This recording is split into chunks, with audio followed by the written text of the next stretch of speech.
Čau, v minulom videu nás chytila polícia a my vám dlžíme vysvetlenie celej situácie.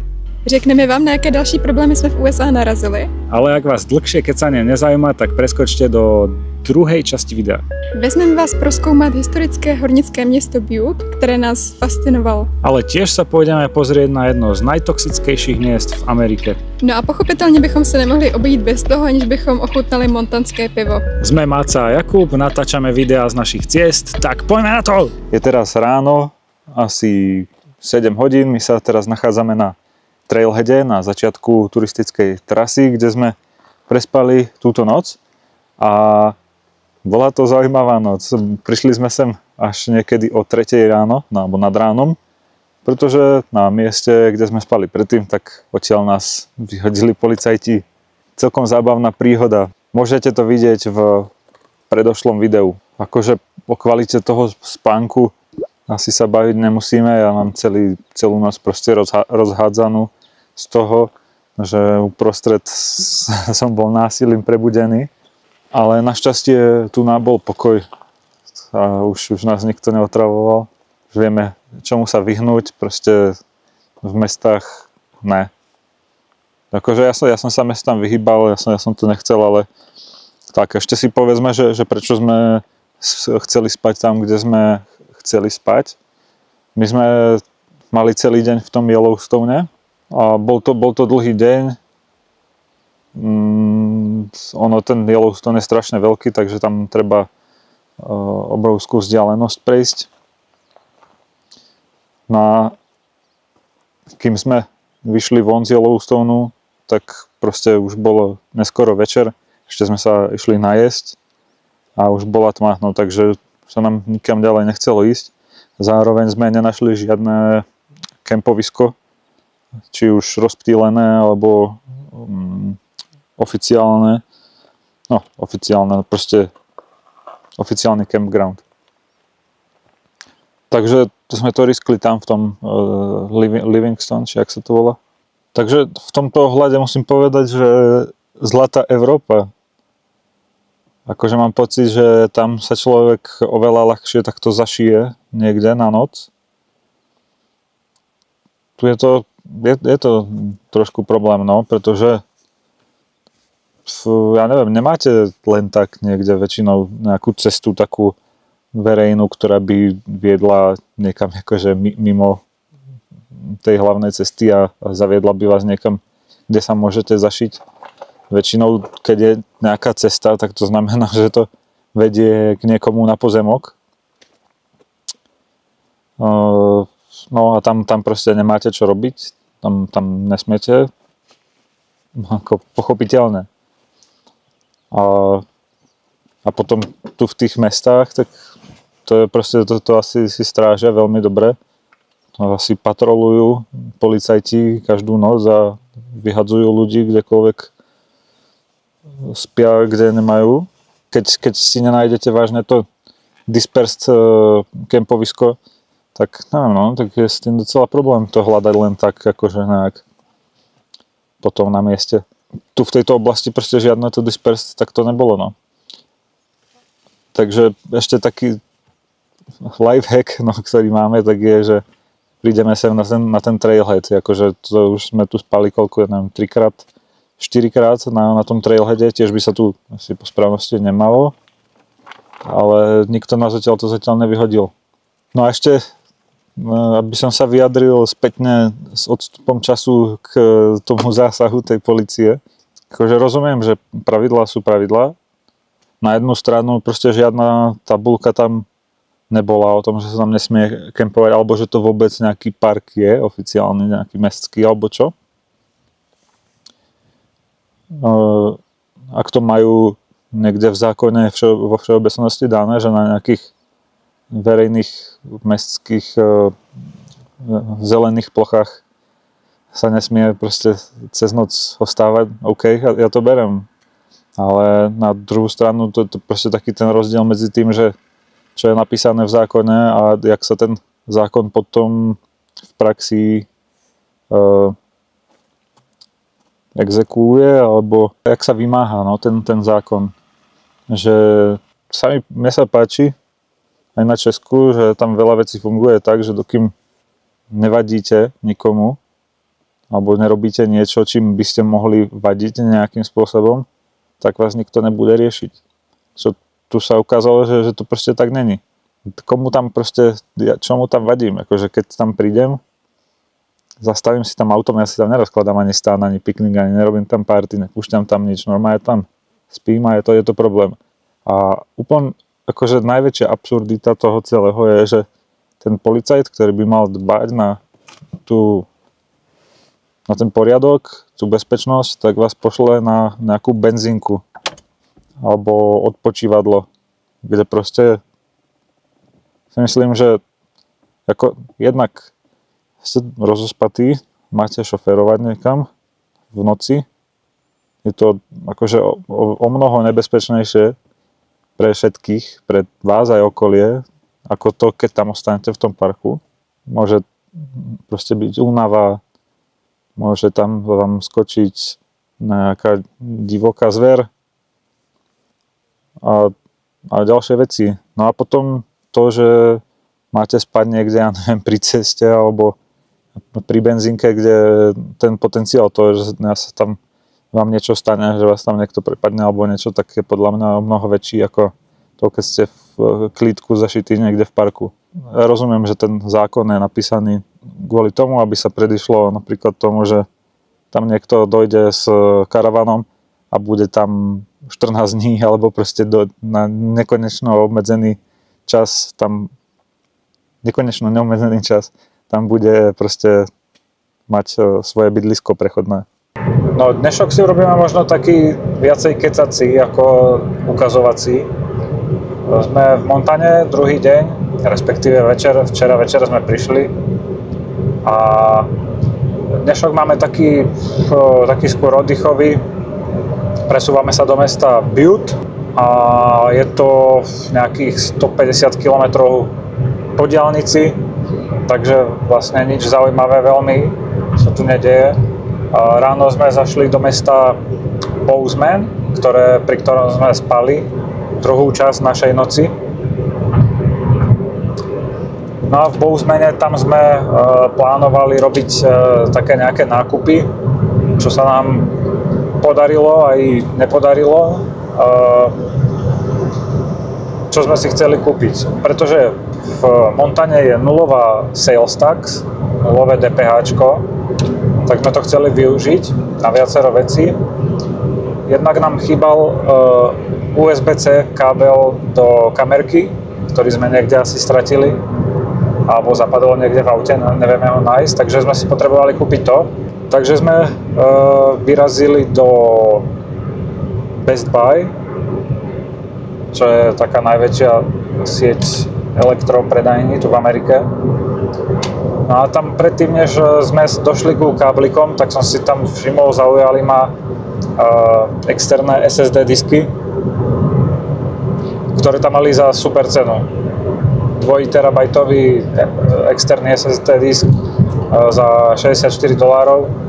No a práve mal v balení aj káblik USB-C, taký, ktorý potrebujeme. Takže sa to fakt oplatilo, skôr ako kupovať za $10 nejaký káblik USB-C-čkový, tak sme kúpili za 64. Ten disk, ktorý sa nám hodí. A je to za lepšiu cenu, ako dokážeme zohnať asi v Česku. Potom sme tam skúsili sa pozrieť na mobily, na iPhony, pretože zase není tu tá sales tax, takže keď kupujete takúto dosť drahú položku, tak by sa to naozaj oplatilo. Za $600 by som vedel zohnať iPhone 16e, takže o nejaké asi 3000 korún lacnejšie ako v Česku. Až na to, že v tom Best Buy tak si to kupujete viazané na nejakého operátora. Není to jak u nás, že si kúpite telefón, tu je to, máte ten telefón zablokovaný a kupujete si to s viazanosťou na nejakého operátora Verizon alebo AT&T. A 2 mesiace musíte používať jeho služby, jeho paušál.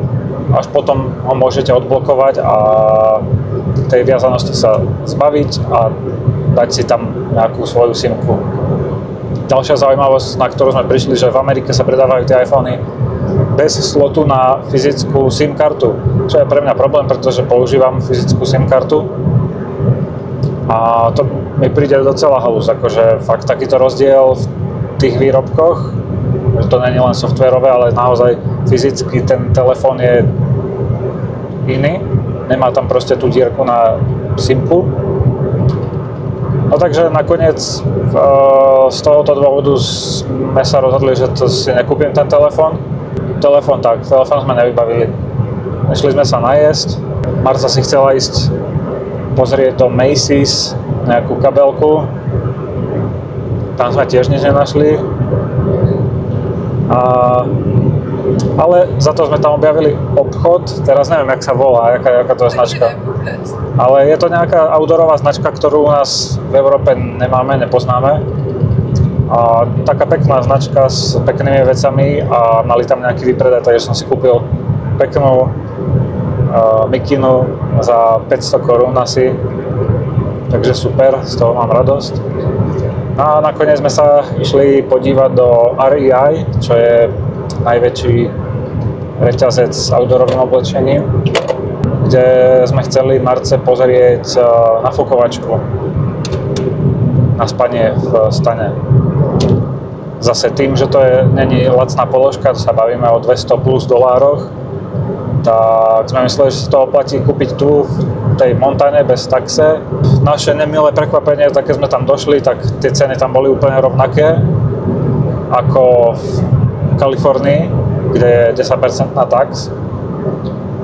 Takže oni normálne robia to, že proste keď tam tá tax není, tak tú cenu proste dorovnajú a bez taxe zaplatíte to isté, čo zaplatíte v Kalifornii s taxou. Takže ako úplný, normálne, že to nazvem, že ojeb. A s tým telefónom ešte, to som ešte nechcel nechať tak, takže som sa díval na nejaké ďalšie možnosti. Je možnosť si to objednať priamo od Apple, kedy by ste to nemali viazané na toho operátora, mali by ste to odomknutý ten telefón. No ale je potrebné si to objednať zase len do tej Montany, aby ste to mali oslobodené od tax. Nevadí, ak tam budete dávať, že ste z Montany a že to chcete vyzdvihnúť v nejakom obchode v Idaho alebo niekde vo Washingtone, to je jedno, tak tam zaplatíte tú tax. Čo je trošku problém, pretože v Montane není žiadny App Store, respektíve aspoň, myslím, že žiadny, ale určite žiadny po ceste, ktorý by sme mali. Takže proste zase problém. No a tak jasné, tak si človek povie, že tak si to nechám doručiť. Objednám si to z toho Apple, nechám doručiť. No jasné. To by nebol problém, keby existujú nejaké alternatívne možnosti doručenia a nie len doručenie na adresu. To je naozaj zlaté podmienky, ktoré v tom e-commerce máme v Európe a v Česku, že máme veci ako zásielkovná a boxy, ďalšie možnosti platby. Tu na to musíte zaplatiť všetko dopredu, $600 zaplatím a nechám si to doručiť niekým pred dom, pred bránku. Mobil za $600, no neviem, no okej. Čo ale potom, keď ty vole, nemám v Spojených štátoch v Montane dom, ty vole, tak kde si to nechám doručiť? Ja neviem, jediná možnosť je skúsiť to doručiť niekde na hotel, to by bolo asi zaujímavé, ale ako ideálne na nejaké Airbnb, keby sme ubytovaní niekde, no. Takže to je ale zase, musíte niekde byť asi viacej dní pre istotu, aby ste tam boli, keď vám to budú doručovať a nedaj Bože sa tá zásielka ešte opozdí.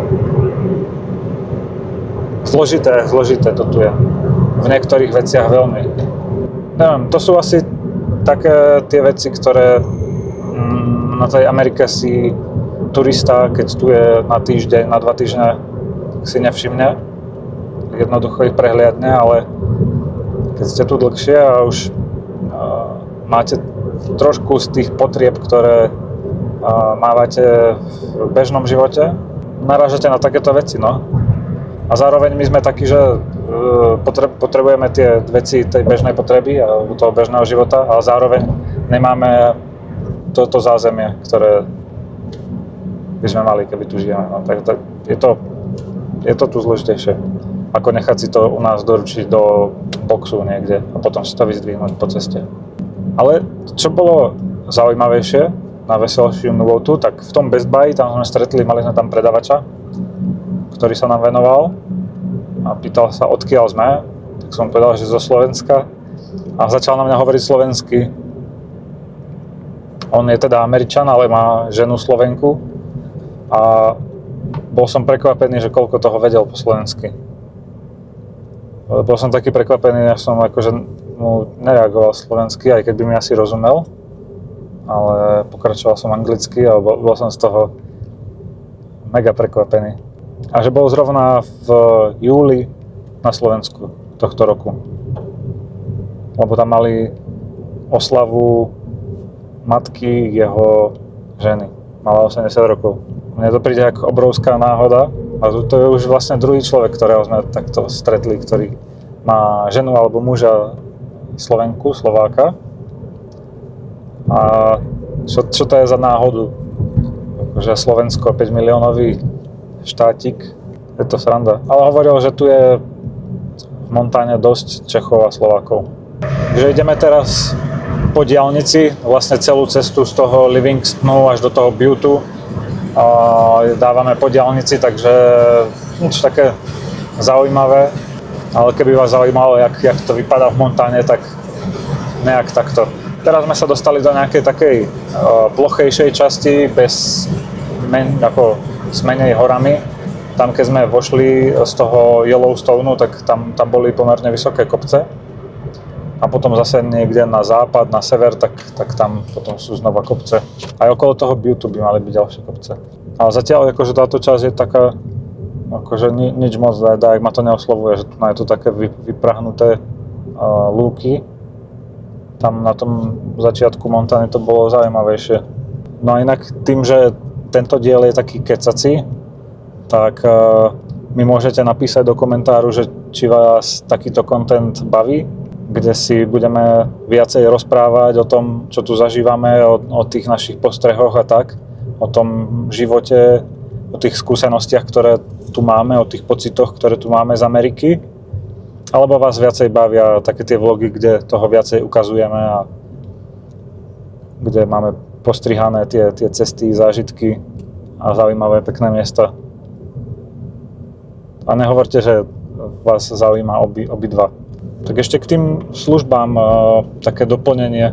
My sme sa s Marcou bavili, že sa nám tu moc nepáči a taká monopolizácia toho retailu alebo akože tých obchodov. Že keď tu chcete elektro, tak musíte ísť do Best Buy. To je jediný taký veľký proste reťazec, ak nepočítame Amazon. Ak si odmyslíme od všetkého Amazon, ktorý pokrýva úplne všetko a je asi tým primárnym zdrojom pre tých Američanov, pri tých nákupoch ich minimálne e-commerce, tak keď chcete sieť predajní s elektrom, tak musíte ísť do Best Buy. Keď chcete ísť nakupovať outdoorové veci, tak musíte ísť do REI. Samozrejme potom sú ešte nejaké menšie alebo také vedľajšie. Myslím, že také dve možno siete, ktoré sme zachytili, ale nemajú takú kvalitu ako ten REI, nemajú tam tie prvotriedne veci. Takže keď chcete dobré outdoorové veci, idete do REI a ako není k tomu alternatíva. A čo sme sa to ešte bavili? Že čo to není? Zásilkovná, no ale elektro, tie outdoorové veci. Drogérie. Sú takisto asi len dve hlavné siete. CVS a Walgreens. Není k tomu alternatíva proste. Takže to, že čo si človek predstavuje Ameriku ako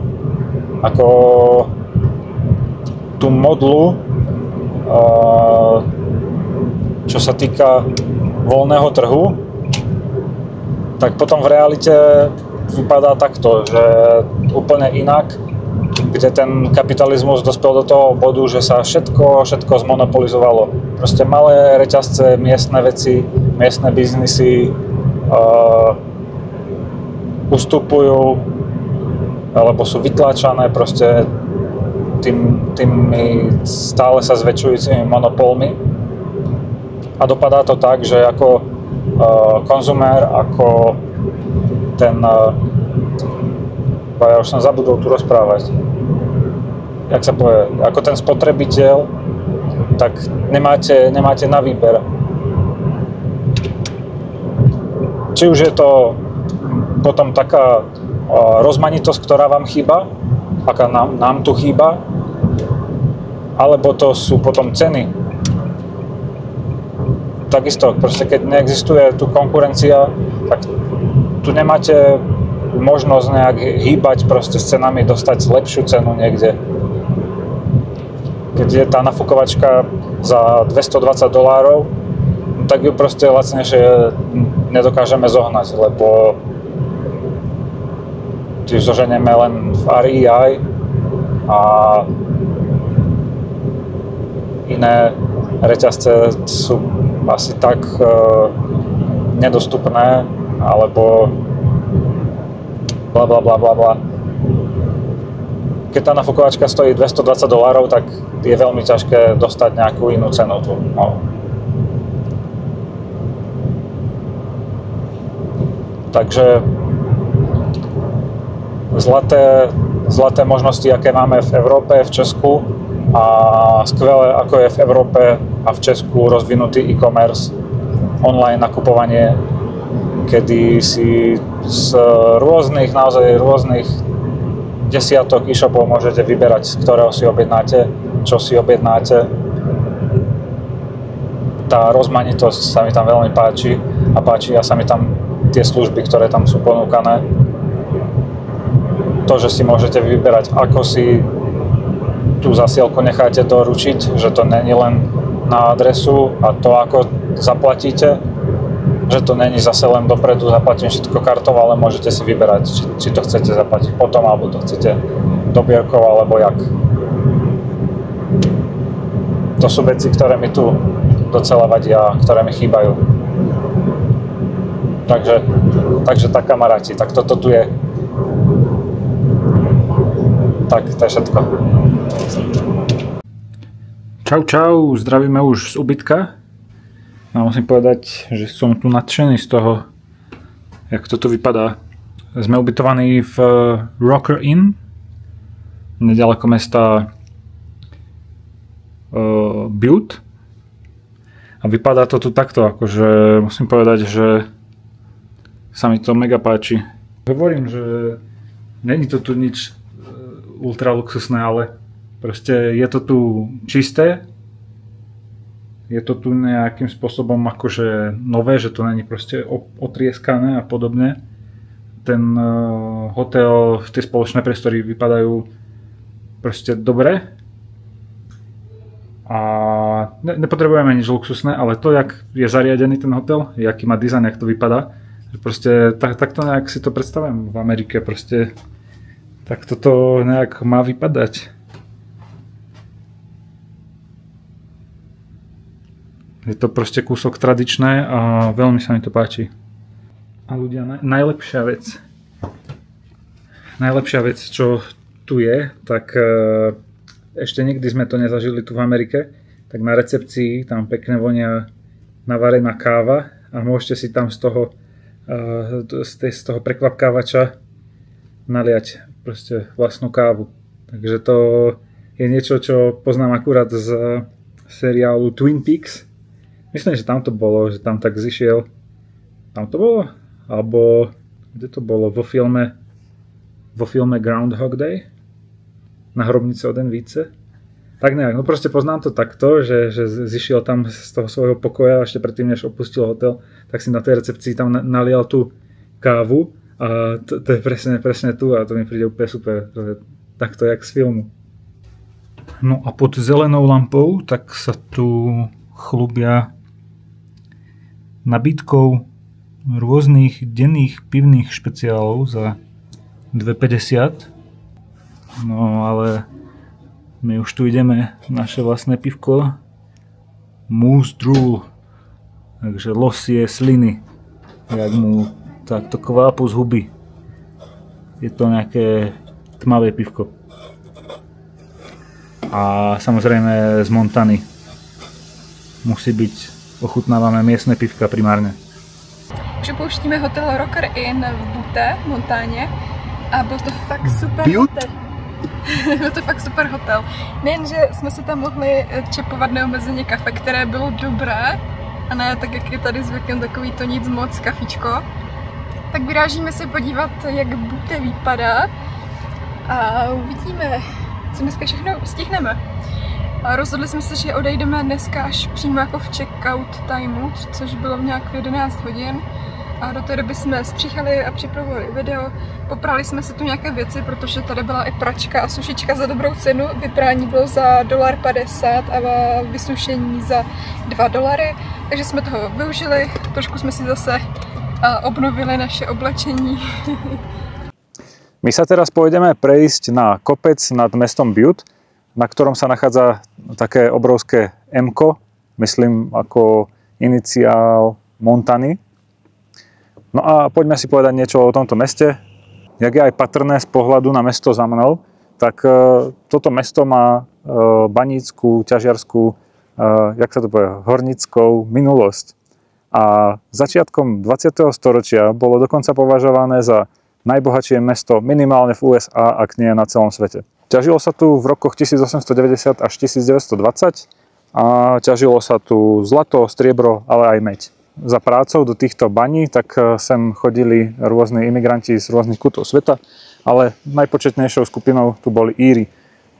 Dokonca sa hovorí, že sa jedná až o najväčšiu komunitu žijúcich Írov mimo Írska, ktorí žijú tu. Bohužiaľ, táto ťažba tak prináša aj svoje temné stránky. V roku 1917 tu došlo k obrovskej baníckej katastrofe, pri ktorej zahynulo bohužiaľ až 167 baníkov. Mesto Butte má momentálne 35 000, niečo okolo 35 000 ľudí, ale v čase svojej najväčšej slávy ich tu bolo až 100 000. No a ak ste fanúšikmi filmov ako my, toto mesto môžete poznať z filmov Don't Come Knocking od Wima Wendersa alebo Dead Man, v ktorom môžeme vidieť Johnnyho Deppa.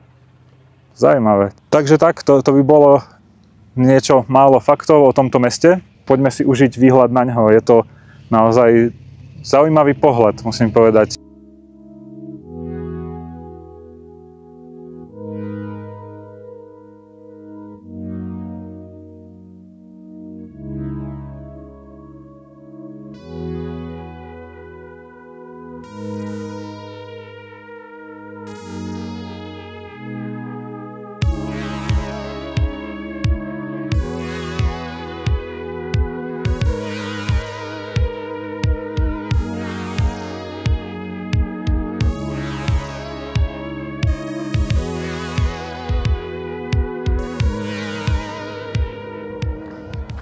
Tak sme tu.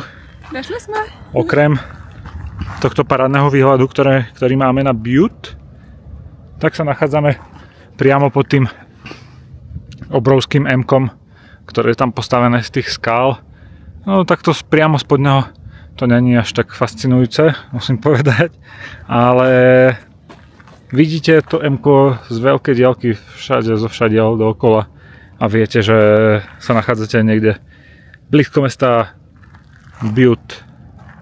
Mesto Butte je beautiful? Beautiful. OK. Tak, dobre. Tak je na čase sa vydať ďalej. Pôjdeme sa pozrieť dole do mesta Butte. Najzaujímavejšia časť mesta mi príde tamta, kde tam vidíme nejaké také evidentne staré historické industriálne budovy. A potom Tam je nejaká ťažiaca väža, tam. Taká montánska ostrava.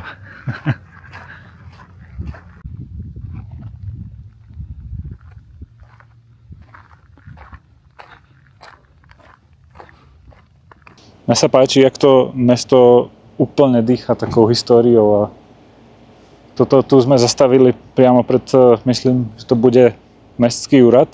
Suvenírový obchodíček. No a páči sa mi zase, jak aj tento obchodík tak odkazuje na slávnu minulosť spätú s ťažbou medi. Pretože všetko v tomto obchodíčku je medené, alebo na to odkazuje. To je super. No a prošli jsme kolem realitní kanceláře, takže se můžeme podívat, kolik to tady stojí. Tak komerční prostory v historické budově $700 000. Tohle mi přijde jako docela v pohodě cena, oproti tomu, co jsme viděli třeba někde jinde. 315 000 za 6 mega. samostatný domeček. Investiční příležitost.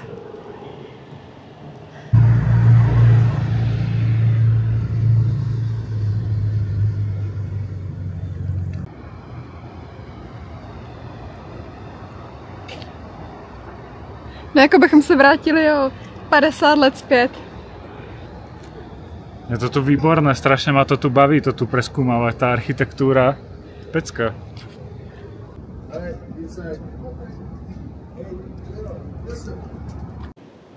Jak říkal Jakub, irská přítomnost je tu zcela jasná, nejen, že jsou tu irské hospody, ale irské podniky a irský merch, irské dárky.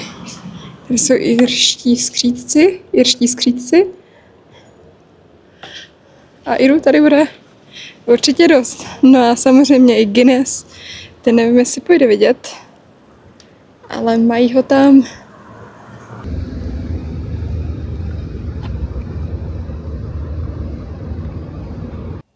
Centrum Beauty sme si prešli, musím povedať, že zaujímavý zážitok a naozaj doporučujem každému, kto by sa tu v okolí vyskytol. Skvelé, super architektúra, človek tu cíti, tá história tu z každej tej budovy prehovára k vám. A není to jak tie proste moderné budovy v Amerike, len tie proste papierové a z dosiek, ale naozaj akože staré cihlové budovy so ešte starými nápismi s reklamami a podobné. A takto si, zase to je také jedno z tých miest, že takto si predstavujem tú Ameriku. Takže to by bolo z centra Beauty a ďalej sa vydáme na jedno z najtoxickejších miest v Amerike, do povrchového dolu, ktorý je tu nedaleko Beauty stále otvorený, odkrytý. Dá sa tam ísť dostať, takže poďme na to.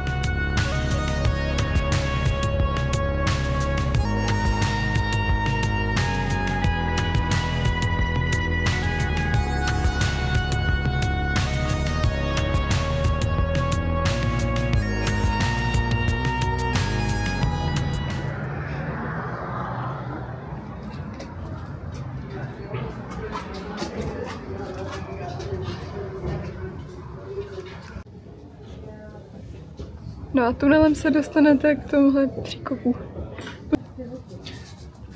Tak nachádzame sa pri Berkeley Pit a jedná sa o ohromný, obrovský povrchový dol, ktorý tu je stále odkrytý hneď v meste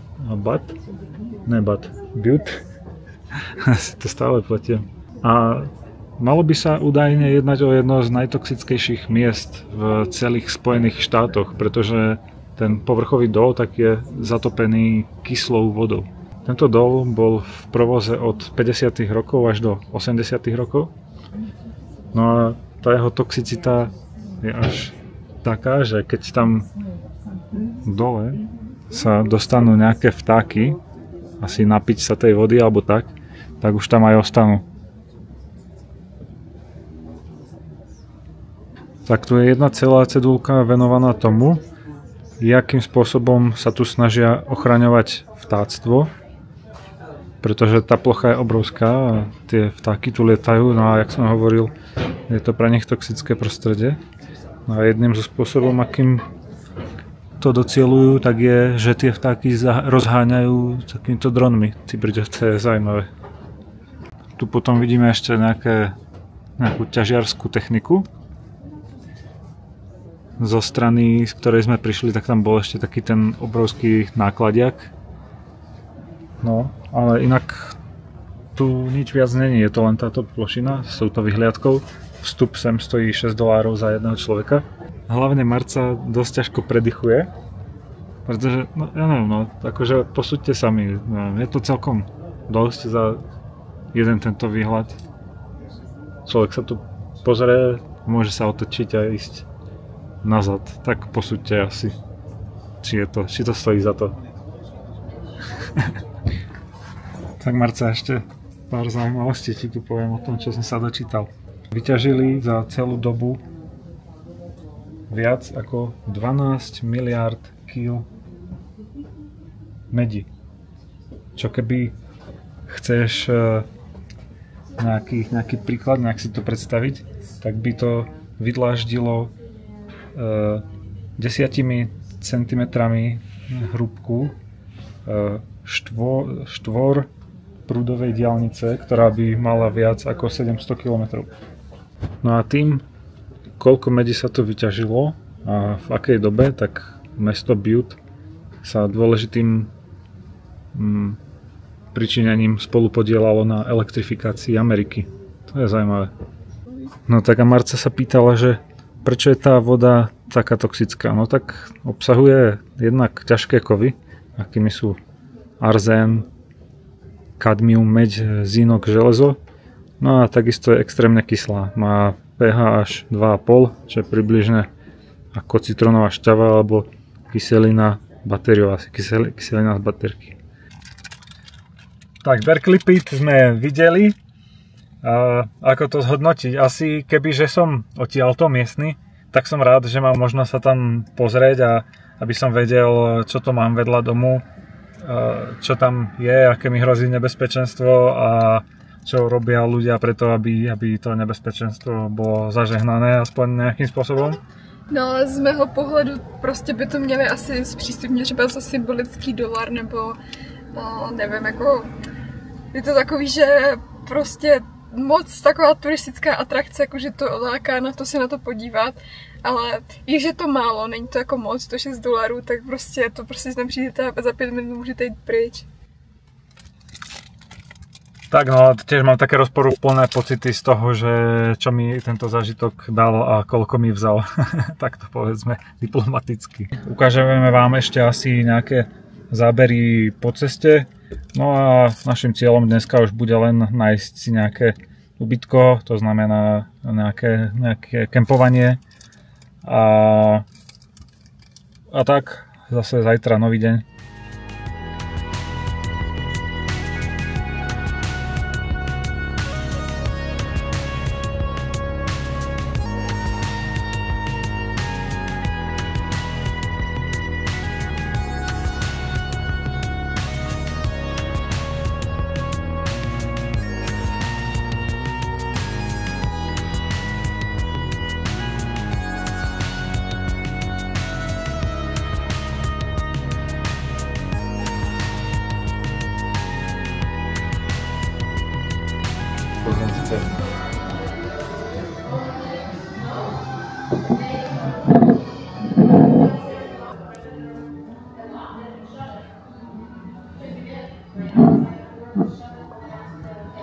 No síce sme hovorili, že už len cestujeme, ale začalo neskutočným spôsobom pršať a každý veľmi dobre vie, že je zbytočné riskovať v takomto daždi takúto cestu ešte takými horami, takže sme sa zastavili na jedno a už nám aj začalo svietiť slniečko, no vidíte.